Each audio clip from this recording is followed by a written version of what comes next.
This episode of Dirty Side Gets Down, we're going to compare dyno numbers and track times on this Nova with a carburetor and a Holley Sniper. Stay tuned. So I'm sure a lot of you know by now that my day job is selling and supporting Holley fuel injection. And I've never seen a great apples to apples comparison of carburetor to fuel injection.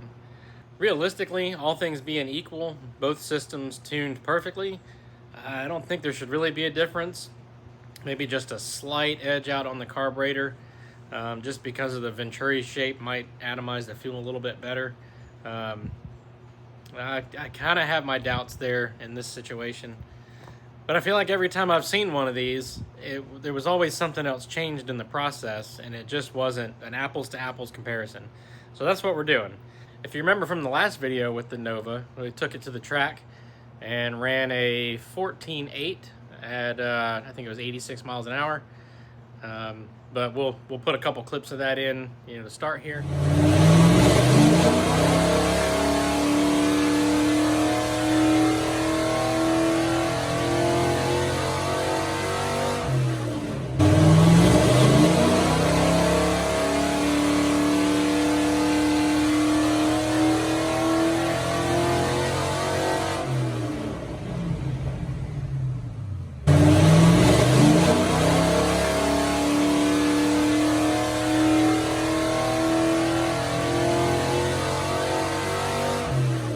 Well, here's our 3 pulls. We got a little space between them because I didn't let the engine cool down. We just did 3 back to back. But it looks like we got an average of about 230 horsepower.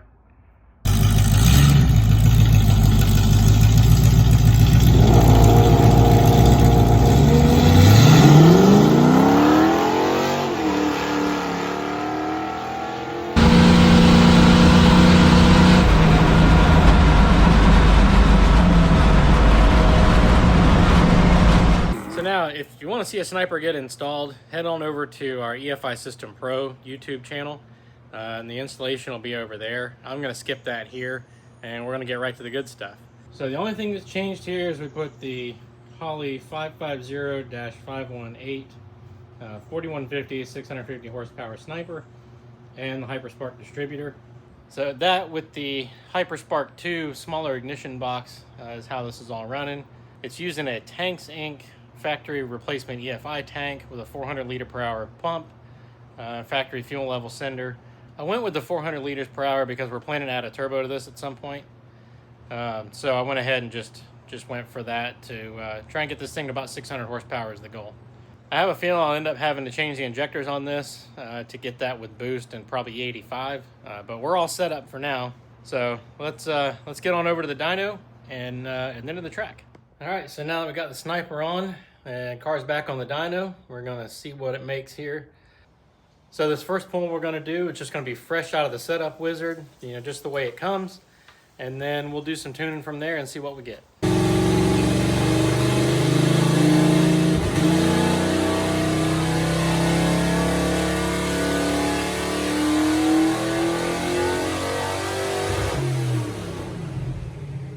All right, so that pull was 240. There's the graph, nice and smooth. So that's at 32 degrees of timing and 12.5 to 1 air fuel ratio, which is basically what comes fresh out of the setup wizard. I got two files that I've done some tuning that I know typically works.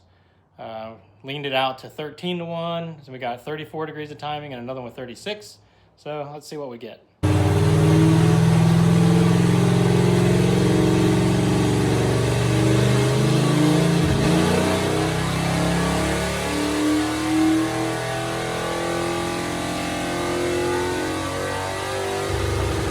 All right, there we go. 2 degrees of timing and about half a point air fuel ratio made a pretty good difference.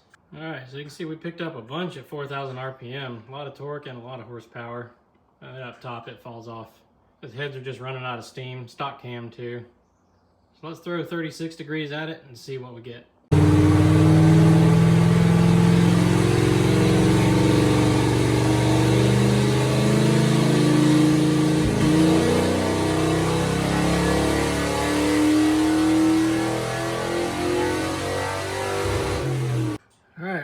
looks like 34 degrees is the magic timing number.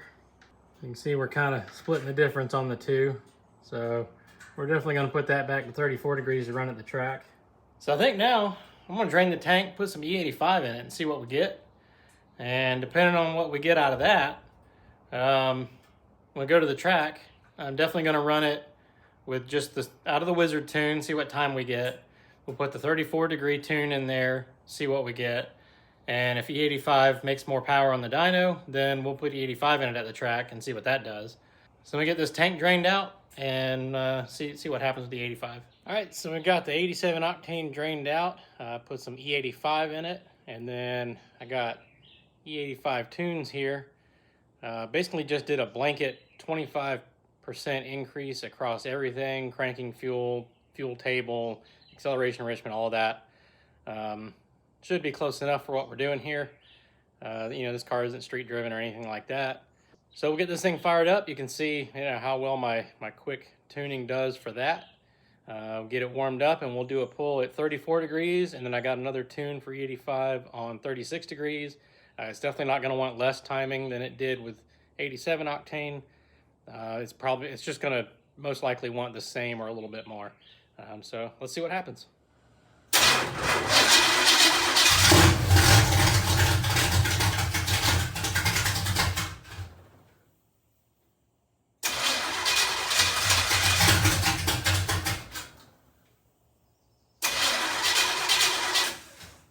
All right, so maybe I didn't get 85% ethanol. I never checked it. I just got it straight out of the pump, put it in there. My addition of 25% was way too much fuel. So we toned that down a little bit, and let's do a pull now.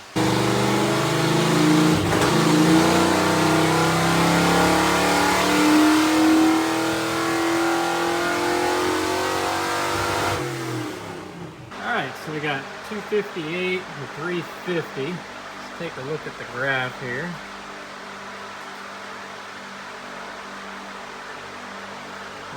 Pretty good looking graph.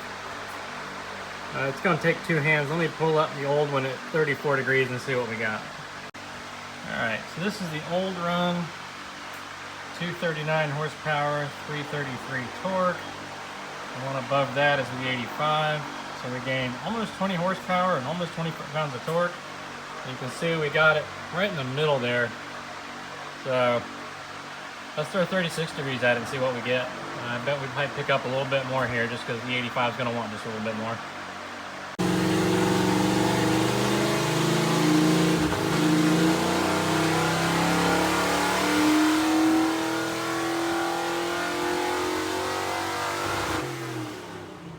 Alright, so 256 and 350.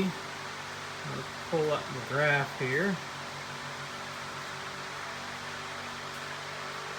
And it actually lost just a little bit compared to that last run. So kind of a surprise to me. Seems to make the best power with E85 and 34 degrees of timing. I thought it was going to want just a little more timing. It's kind of hard to argue with what the dyno says, so I think a lot of these people on the internet, either what they're saying works for their situation, or they just don't actually know and they're repeating what everyone else says. So from here, I'm going to load this thing up and go to the track. The plan now is to make the first pass on the wizard tune. We'll make the second pass on 34 degrees of timing because that's what made the best power on the 87 octane.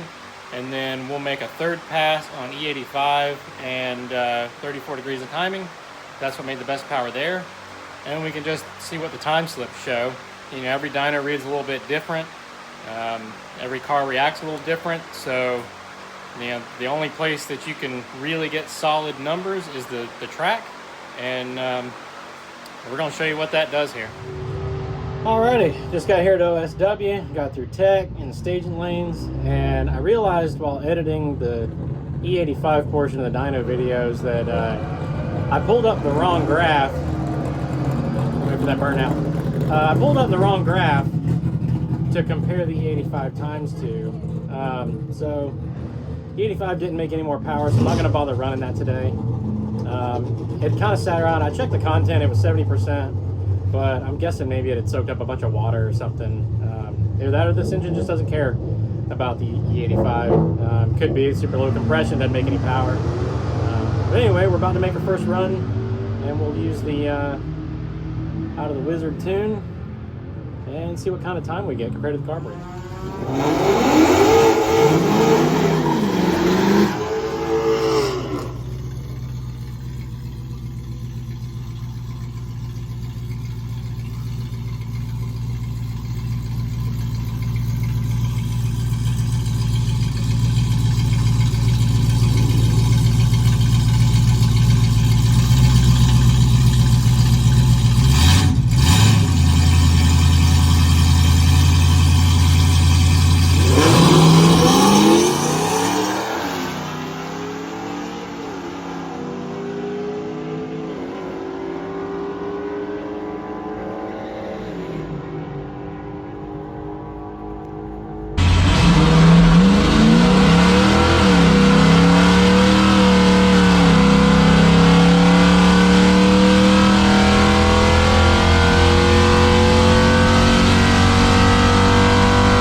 3 hours later.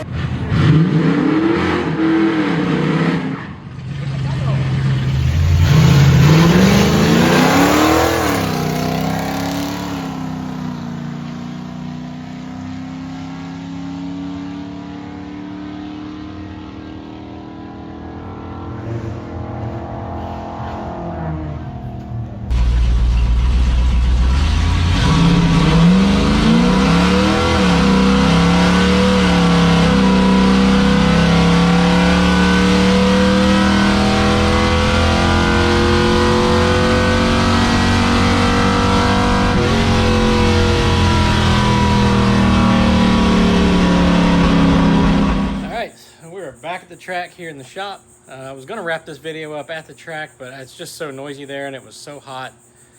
We really had to get out of there. Pretty surprised at what we got out of this thing. It was almost a second and a half by adding the Sniper. And I know some people are going to say I was sandbagging it with the carburetor or something, and I can promise you that was not the case.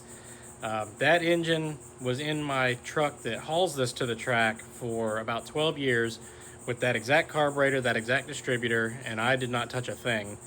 I pulled it out of that truck when I LS swapped it. It sat on a stand for a little bit, and then it went right into here. Didn't change anything.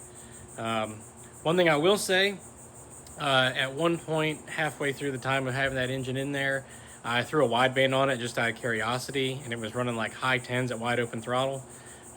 So we did gain a lot by going from high 10s on air fuel ratio to 13s. You know, and then from there, dialing in the timing. So the whole point of this was to follow kind of a realistic scenario in that a lot of people in the 200 to 300 horsepower range, they're not fully jetting their carburetors. They don't have balancers where they can check their timing at wide open throttle all the way in. A lot of people, you know, they set it at idle, and what it is what it is at wide open throttle. So that's what I did here. It was a Edelbrock carburetor straight out of the box. I threw it on, adjusted the idle, and it ran great. So, you know, if it ain't broke, don't fix it. And kind of same thing with the distributor. Put it in, set the idle timing, and it ran great. You know, why fix it? Kind of the point of this, and where we see power like this come from, is because of those reasons that people don't fully tune their setups. It's so much easier to tune it with a Sniper. So hopefully you really got something out of this video. I know I did. Even though I've been a tuner for a long time, it was pretty eye-opening to see such a huge gain just from some simple changes. I mean, a second and a half for like $1,500. That's kind of hard to beat. Not to mention the easier startups, just better drivability. And then the added benefits of you can do launch control with it, and you can have a rev limiter and things like that. So hopefully a lot of you are seeing the benefits of a Sniper here. And now that we're back, it's time to tear into it again, and we're going to throw an ACES system on this thing and see how that does. Now, one quick thing about the ACES system is this isn't going to be an apples to apples comparison. This isn't to compare a Sniper to ACES. This is really just to see if we like the ACES, because a lot of you know my day job is selling and supporting Holley fuel injection. We're thinking about getting into the ACES market too, so we have one to test. But the next video, it will kind of be a comparison of throttle body injection to multi-port injection. The ACES system is a multi-port system with a more modern style intake manifold. It's not going to use the carburetor style throttle body. It's going to be more like an LS or something like that. So definitely like and subscribe. You don't want to miss that one. And I don't know what it's going to be like. I've never touched an ACES system, so we'll see. But I've got high hopes and low expectations, so let's see what happens.